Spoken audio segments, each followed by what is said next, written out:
अरे यार ये किस्त का मैसेज और आ गया यार अभी यार। अरे यार मेरे में भी आ गया। तो इसके पैसे तू कर दे भी यार, मैं तेरे को बाद में कर दूंगा यार। भाई मेरे पास बिल्कुल पैसे नहीं है यार, मुझे भी किस्त भरनी है भाई। अरे तो यार कल तो मैंने दिए थे इसके पैसे, आज तू दे दे, क्या हो जाएगा? मैंने तेरे को 10 रुपए के गोलगप्पे खिलाए थे। तो मैंने तुझे 50 रुपए पेटीएम नहीं किए थे, दे देगा तो मर जाएगा यार। अरे यार फिर मैंने 60 रुपए में कभी बर्गर खिला देता तेरे को। अरे यार वो तेरे फ्लैट लिया था ना, वो कितने में लिया था? अरे वो 6 करोड़ का था भाई। आज रात को उसके पे पार्टी करेंगे अपन, ठीक है? ठीक है और वो तेरी BMW है ना, वो लेके आना, ठीक है? ठीक है। तेल वेल डलवाना है, कहीं चलेंगे घूमने। अरे फुल है, अभी तक फुल खुले है। क्या? बिल्कुल फुल है। तो मनाली चलेगा फिर?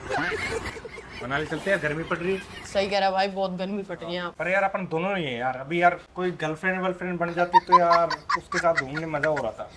ये रहेगा ना? सही कह रहा। कर ले बात फिर। ठीक है भाई ऐश करेगी जिंदगी भर, ये बोल रहा हूँ मैं। भाई, ये तो बात है भाई, पैसा है भाई। और वो एक फ्लैट और गिफ्ट कर दूंगा मैं तो उसको। हाँ बहुत बढ़िया भाई, एकदम मस्त।